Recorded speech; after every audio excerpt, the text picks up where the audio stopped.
Assalamualaikum warahmatullahi wabarakatuh. Salam sehat, salam bahagia Bapak Ibu guru hebat semuanya. Saya Inung Dwi Utami, calon guru penggerak angkatan 11 dari Kota Semarang. Pada tugas kali ini, saya akan menampilkan video aksi nyata diseminasi budaya positif yang ada di SD Negeri Dadap Sari, Kota Semarang. Berikut videonya.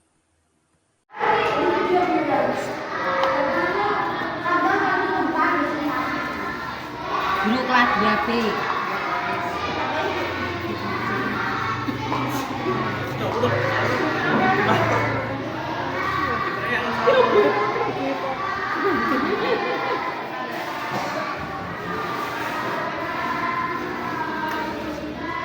Assalamualaikum warahmatullahi wabarakatuh. Waalaikumsalam warahmatullahi wabarakatuh. Salam semua. Yang saya hormati Guru Kepala Sekolah SD Negeri Dasari di sini SPDSD. Yang saya hormati pula Bapak Ibu Guru beserta karyawan SD Negeri Dasari. Pertama-tama hari kami dengan puji dan puji syukur kita kepada Allah Subhanahu wa Ta'ala yang telah mengangkat-angkatnya kepada kita semua sehingga kita dapat berkumpul mengikuti acara diseminasi budaya positif dalam keadaan sehat tanpa risiko. Salawat dan salam tak lupa juga pada Nabi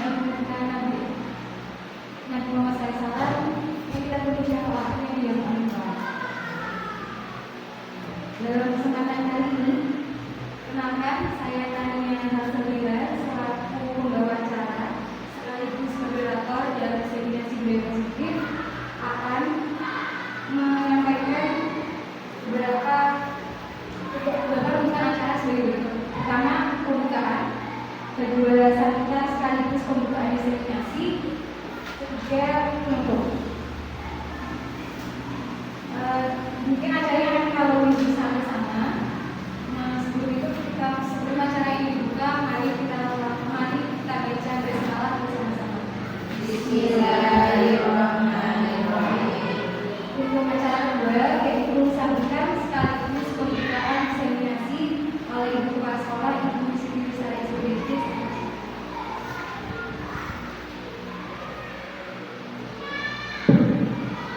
Bismillahirrahmanirrahim. Assalamualaikum warahmatullahi wabarakatuh. Waalaikumsalam warahmatullahi wabarakatuh. Yang saya hormati Bapak Ibu beserta karyawan SD Negeri Dadap Sari, yang saya cintai dan saya banggakan calon guru penggerak Ibu Inung Dwi Utami SPD. Terima kasih hari ini kita bertemu di tempat ini untuk menyelenggarakan acara diseminasi budaya positif. Teman-teman, sebelum acara ini kita mulai, nanti mohon perhatian untuk teman-teman semua bisa menyimak apa yang akan disampaikan oleh Bu Inung dari awal sampai nanti akhir.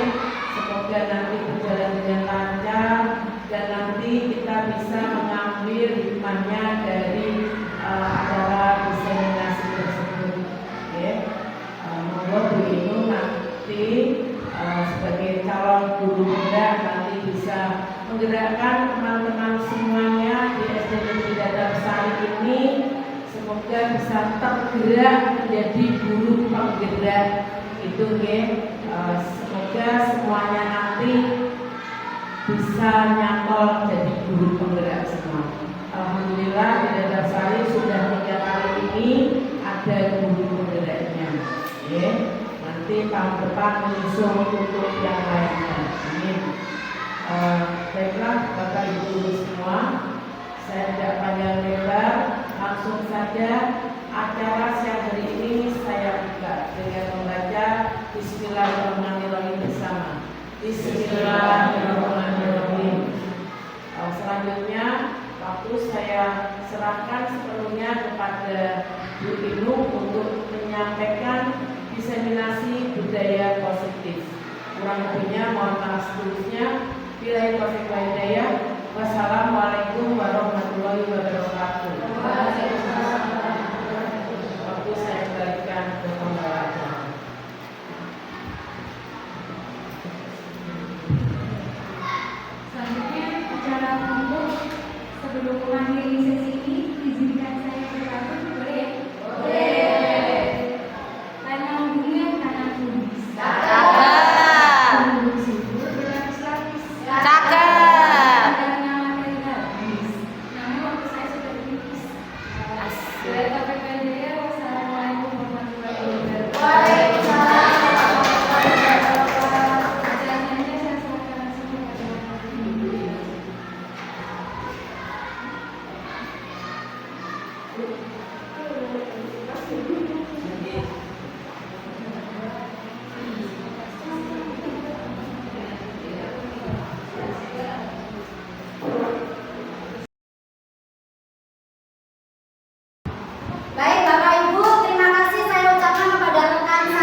pada siang hari ini. Yang pertama, meskipun di sini Bapak Ibu sudah kenal semuanya, izinkan saya berkenalan dulu. Cukup singkat saja, hanya selayang pandang ini sedikit mengingat yang kemarin Bu Lestari, Bapak Ibu semuanya tidak terasa sudah 2 bulan saya menjalani kegiatan calon guru penggerak, dan alhamdulillah di modul 1 ini sudah di ujung terlewat, dan kegiatan hari ini merupakan aksi nyata dari modul 1. Jadi selain saya ini melaksanakan tugas untuk aksi nyata, saya juga ingin berbagi praktik baik di SDN Dadarsari semuanya. Semoga saja nanti masih 4 bulan lagi ke depan, 4 bulan lagi ke depan, kita semua selalu diberikan kesehatan sampai akhir. Tentunya di calon guru penggerak ini hanya cukup 3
sebagai B. Silakan Mas Rama dan Mas Fahri mau shoot siapa yang A, siapa yang B. Yang bermainkan sebagai A, anggap Bapak Ibu menggenggam sesuatu yang sangat istimewa. Genggamlah sesuatu yang sangat istimewa yang berharga bagi panjenengan. Kemudian yang berperan sebagai B, bagaimana caranya membujuk, entah dipaksa, entah menggelitik, atau dengan cara apapun biar dia mau membuka.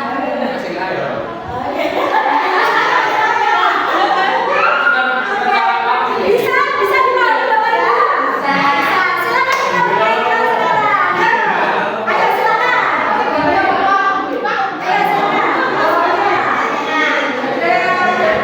Coba saya ingin tahu tipenya bagaimana. Ayo silakan. Ya, tiga tahu. Bu Ani tipe pemaksa. Bu Ani tipe pemaksa.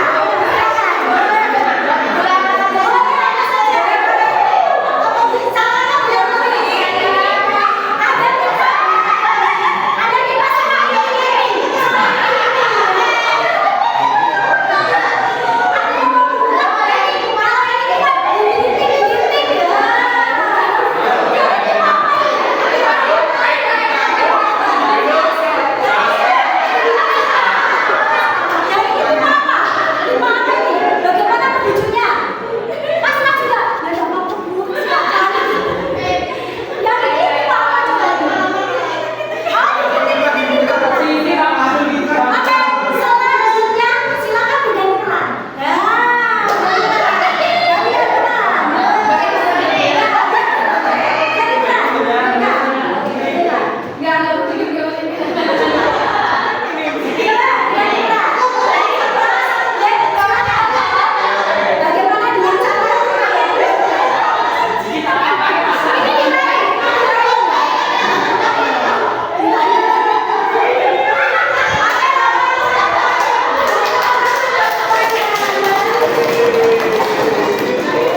permainan tadi,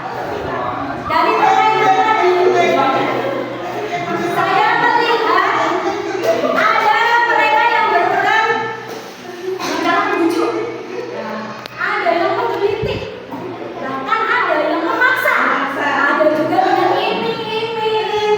Tadi ada yang begitu diiming-iming dia harga dirinya dengan 100.000. Harga dirinya dengan 100.000. Oke Bapak Ibu, itu artinya tadi dari bermain peran tadi bahwa kondisi ini atau kontrol diri itu yang memegang atau yang memenangkan diri kita sendiri. Jadi bukan orang lain. Meskipun kita punya prinsip dipaksa oleh orang lain seperti apapun, kalau kita punya prinsip pasti dia tidak mau tetap mempertahankannya. Ini tergantung dari apa yang kita genggam. Sepenting apakah yang kita genggam tadi.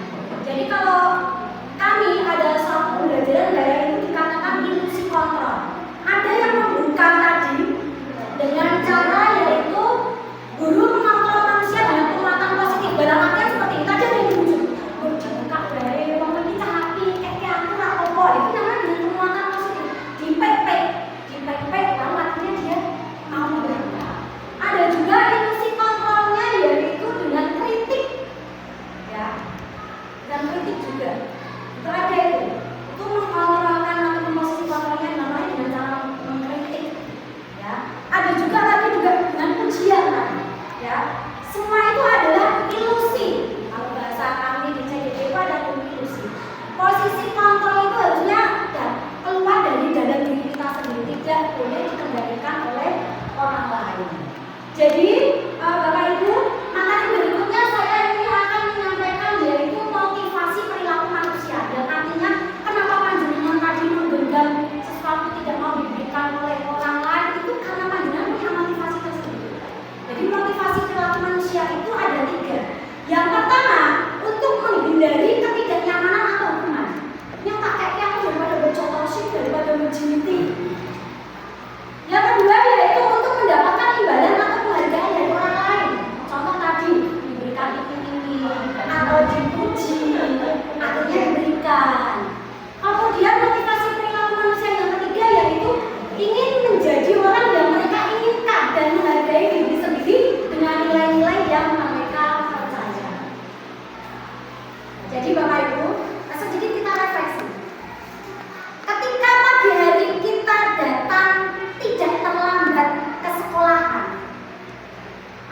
tidak terlambat masuk ke kelas, motivasi apakah yang mendasari panjenengan melakukan tindakan itu? Apakah jenengan datang tidak terlambat itu karena takut dihukum, akan absen, atau motivasi berikutnya yaitu takut ditegur oleh kepala sekolah, atau yang ketiga biar dapat ujian karena tiket, karena tiket, atau yang ketiga memang meyakini bahwa nilai-nilai disiplin itu harus kita tanamkan.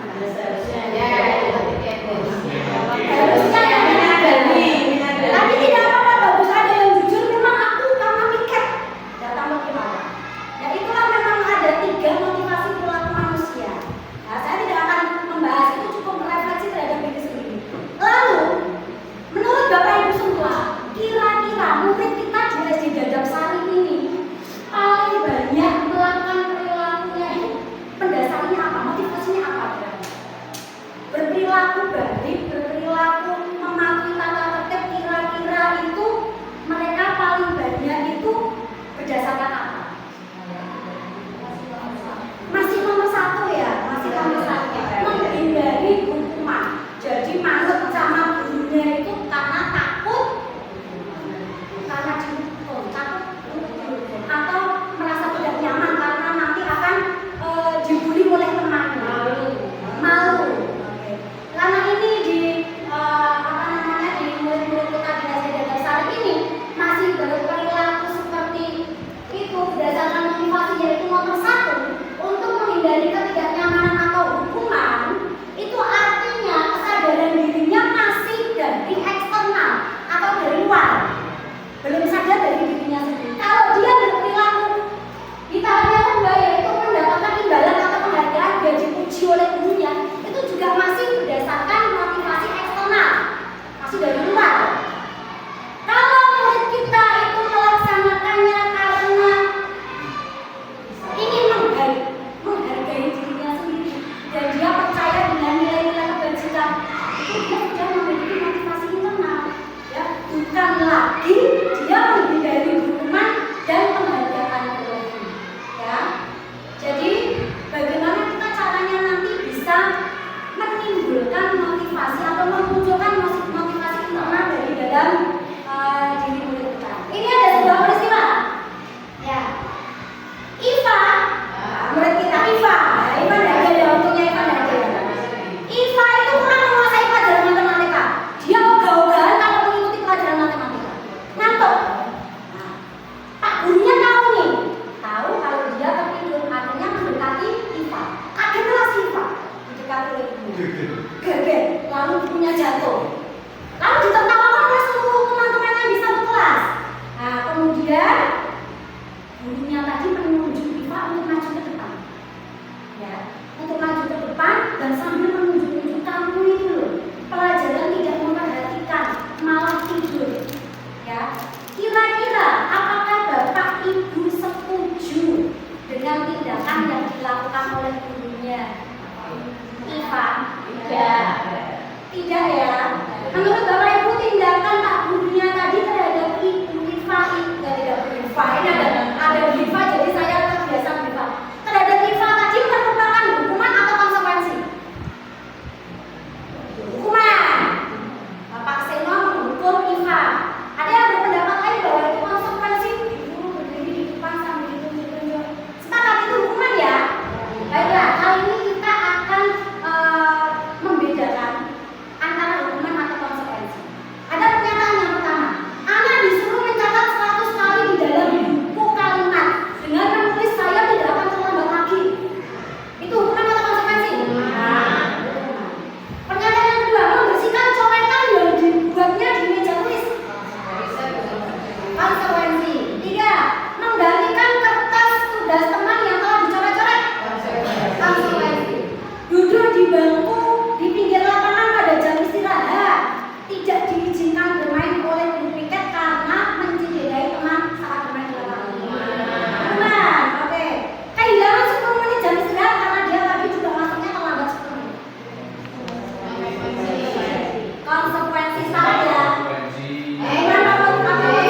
dalam jangka waktu panjang.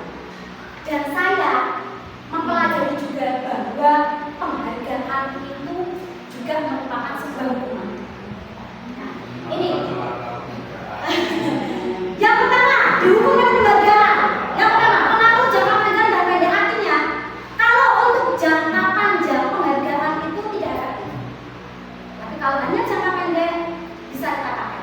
Kemudian, penghargaan tidak efektif. Kenapa dikatakan seperti itu? Karena jika tadi gurunya tidak memberikan bintang, anak-anak kecewa. Wah, tidak diberi bintang, biasanya sama Bu Aziza diberi bintang, akhirnya dia melakukan pelanggaran lagi. Jadi dikatakan tidak efektif. Kemudian yang ketiga, penghargaan merusak hubungan. Contoh, bulas tolong saya ini di sini. Bu Inung itu loh, guru saya yang baik itu di depan panjenengan semua. Kira-kira kalau saya diem Bu Lestari di depan sini, pasti akan menimbulkan kesenjangan sosial, kecemburuan sosial akan tinggi. Akhirnya panjenengan dengan saya pun hubungannya tidak baik. Ya, begitu. Kemudian yang keempat yaitu penghargaan mengurangi ketepatan. Yang kelima, penghargaan menurunkan kualitas. Selanjutnya yaitu penghargaan mematikan kreativitas. Contoh lagi juga ketika di kelas, ayo Cak, kita membuat hastakarya, nanti yang terbaik akan diberi penghargaan. Dan dia munculnya kreativitas itu hanya karena suatu penghargaan, bukan karena dari dalam dirinya sendiri. Yang berikutnya adalah penghargaan merupakan hukuman. Mereka yang tidak mendapatkan penghargaan, anak-anak yang tidak mendapatkan penghargaan, atau tadi contoh nyata kita, guru-guru yang tidak mendapatkan penghargaan dari Bu Lestari akan merasa tidak dihargai dan mendapatkan hukuman. Karena keduanya mencoba mengindahkan perilaku seseorang dan tidak suka dikendalikan. Ya, jadi kita tahu bahwa penghargaan itu juga tidak efektif untuk menciptakan budaya positif. Lalu di modul kami kita mengenal yang namanya restitusi. Mungkin Bapak Ibu sudah pernah mendengar dengan kata restitusi? Oh, restitusi dengannya. Ya. Jika memang belum pernah mendengar ini istilah baru, restitusi dan itu adalah proses menciptakan kondisi bagi murid untuk memperbaiki kesalahan mereka, sehingga mereka bisa kembali pada kelompok mereka dengan karakter yang kuat. Jadi kita nanti di materi terakhir akan belajar bagaimana menghadapi siswa yang melanggar peraturan tidak dengan dihukum, yang baik juga tidak dengan penghargaan, tapi dengan cara restitusi. Nanti itu di materi selanjutnya. Nah, di sini ada perbedaan hukuman, konsekuensi, dan restitusi. Saya akan ambil satu saja. Hukuman, saya ambil contoh yang kedua. Hukuman, guru itu mencoba mengontrol anak dengan penguatan negatif. Contohnya kalau bilang seperti, kayak loh, Ziko, bedino kakak. Bedino kakak, terus ini janjiannya apa? Nah, itu hukuman. Kalau konsekuensi, mencoba mengobrol anak dengan penguatan positif. Kita berikan penguatan positif. Ziko, sebenarnya kamu itu bisa bangun pagi, tidak datang terlambat. Coba deh, kamu kalau dibangunkan ibu itu segera bangun. Kamu tahu kan konsekuensinya kalau datang terlambat? Kamu lalu restitusi. Anak paham bahwa ibunya sendiri yang menegakkan dari kamu. Mari saya tanya Ziko, kamu itu kenapa? Apa bayinya kesiangan? Tidak. Dia tidak kesiangan. Ibunya ada. Apa tidak membangunkan, tapi sayangnya sendiri yang artinya itu belum tumbuh atau kontrol dirinya untuk menjalankan disiplin positif. Itu satu contoh saja pengenalan dari perbedaan hukuman, konsekuensi, dan restitusi. Selanjutnya, materi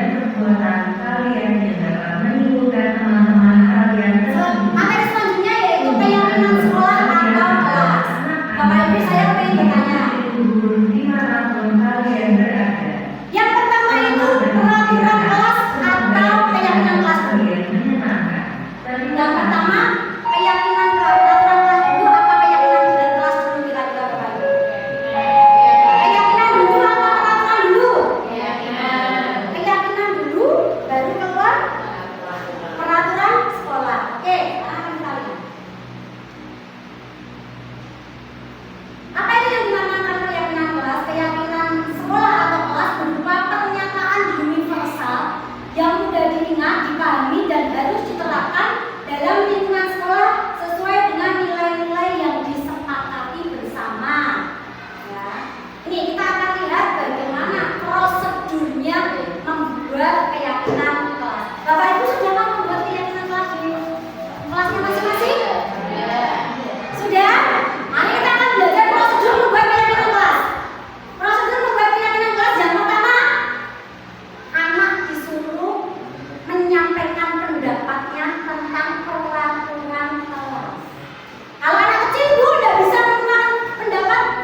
peraturan itu memang berupa kalimat negatif, yaitu tidak boleh terlambat, dilarang melakukan kekerasan, dilarang merokok, atau dilarang berlarian di koridor. Nah, ini dari peraturan kita ubah keyakinan kelas, dari kalimat negatif kita ubah menjadi kalimat positif. Jadi beda ya antara peraturan kelas dan keyakinan kelas. Contoh yang pertama Bapak Ibu, tidak boleh terlambat kita ubah menjadi kalimat positif seperti apa Bapak Ibu? Datang tepat waktu. Bagus. Yang kedua, dilarang melakukan kekerasan. Kira-kira kalimat saling menyayangi dengan teman dengan rukun boleh. Lalu dilarang merokok. Diganti merokok di sini. Merokok Bu. Jagalah kesehatan. Nah, dengan kalimat seperti itu juga bisa. Apa? Itu salah satu. Nah, lebih spesifik apa kira-kira? Merokok di area tertentu. Nah, itu juga bisa. Merokok di area tertentu. Area bukan Bapak Ibu boleh pakai poster area bebas merokok. Kalau Pak Sabit, Bapak merokok kan sudah tidak ada anak-anak. Gitu Pak Sabitnya. Kan sudah tidak ada anak-anak. Kemudian yang lain, jangan buang sampah sembarangan. Kira-kira kalimat positifnya apa? Oke, itu tahap yang kedua ya. Tahap kedua, setelah membuat peraturan kelas, kita ubah menjadi kalimat positif berupa keyakinan sekolah atau kelas. Tidak berhenti di situ. Kemudian kita akan melihat dari kalimat positif lagi dilihat nilai-nilai kebajikannya apa. Nah, itu contoh.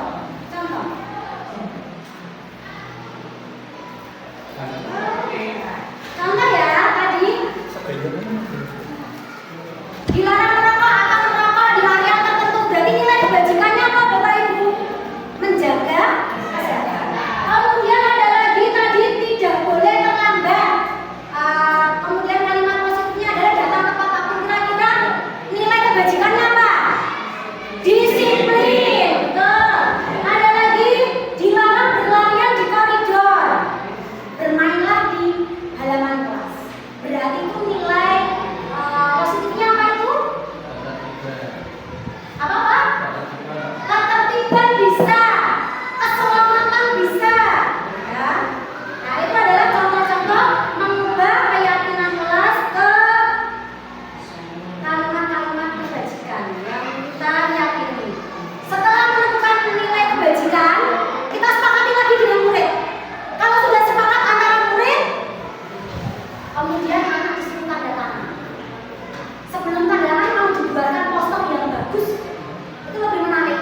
Ya, jadi kesepakatan-kesepakatan yang sudah disepakati antara siswa dan murid kita buat poster yang menarik, Bapak Ibu. Nah, kita buat poster yang menarik. Contoh ini seperti ini, dengan gambar-gambar yang menarik.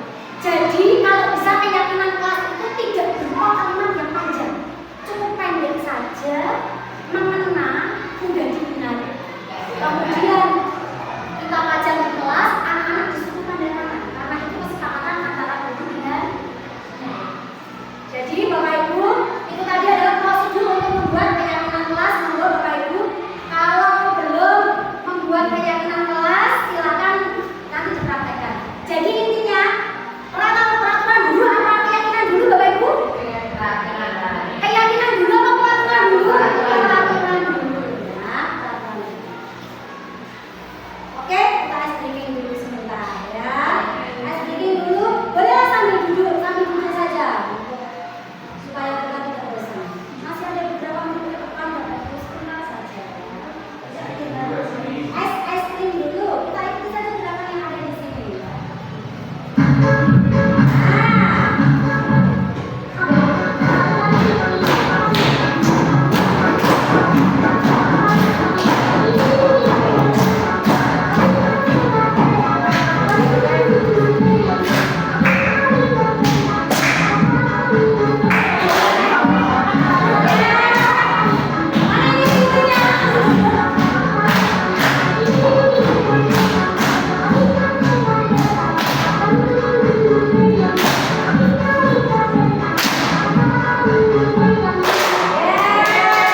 Es krim lagi ya, siap-siap yang ada es krim. Es krim. Oke, kita masuk sudah ke materi yang keempat. Bapak Ibu, ketika seorang murid atau kita melakukan suatu perbuatan yang bertentangan dengan nilai-nilai kebajikan, jangan langsung mengejas atau menghukum, ya. Mereka melakukan hal tersebut tentunya ingin memenuhi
Kemudian yang kedua memvalidasi kesalahan, dan yang ketiga adalah tentang keyakinan yang dia yakini dari dirinya sendiri. Mari kita saksikan video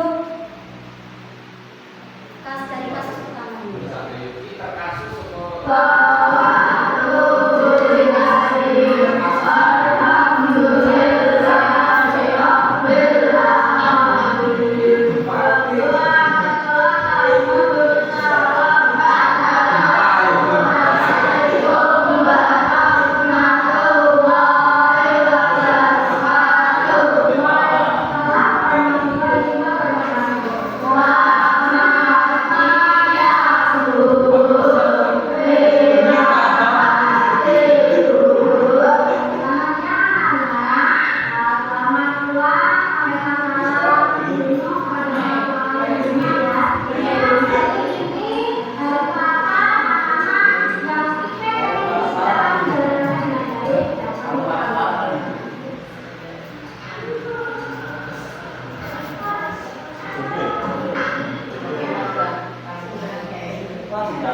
menjaga kelas supaya bersih.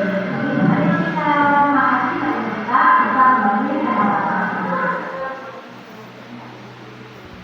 Baiklah Bapak Ibu, tadi adalah contoh penerapan segitiga restitusi. Jadi yang pertama itu kita menstabilkan identitas. Kita menekankan ke murid bahwa setiap orang pastilah pernah berbuat kesalahan, bukan satunya saja dia yang melakukan kesalahan seperti itu. Banyak temannya atau kita pun kadang juga merasa seperti itu. Lalu yang kedua, bagaimana kita memberikan pemantik kepada siswa. Kira-kira apa sih yang kamu butuhkan dengan melakukan perilaku seperti itu? Lalu yang berikutnya, tahapan yang ketiga, kita menanyakan tentang keyakinan kelas. Nilai-nilai apa yang sudah biasa kita sepakati di kelas. Lalu kita berikan tanggung jawab kepada siswa bagaimana dia bisa menyelesaikan atau memberikan solusi kepada permasalahannya dia sendiri. Baik, Bapak Ibu sudah di penghujung materi. Jadi kita ambil kesimpulan bahwa membentuk budaya sekolah dengan berfokus pada kebutuhan murid dan pertumbuhan karakter positif bukanlah hal yang mudah, benar sekali ya. Tetapi Anda jika berhasil melaluinya dan merencanakannya yang terbaik dari dua hasil kerja keras ini tidak bisa kita lihat di sekarang. Ini kita tidak bicara tentang dimensi waktu sekarang. Hasil akan kelihatan, kita akan menyadari bahwa murid kita telah bertumbuh menjadi seorang dewasa yang sukses, mau menerapkan disiplin positif itu nanti di kehidupan selanjutnya atau bahkan 5 tahun lagi, 10 tahun lagi ketika kita melihat bahwa mereka memiliki karakter yang bisa diandalkan, berbudi pekerti luhur dan bermanfaat bagi lingkungan, bangsa dan negara. Bapak Ibu, terima kasih sekali. Semoga praktik baik dari saya bermanfaat bagi Bapak Ibu dan murid-murid kita semua. Akhir kata, semoga ini bisa terngiang di hati Bapak Ibu. Semoga tergerak, lekas bergerak, dan mari menggerakkan. Terima kasih.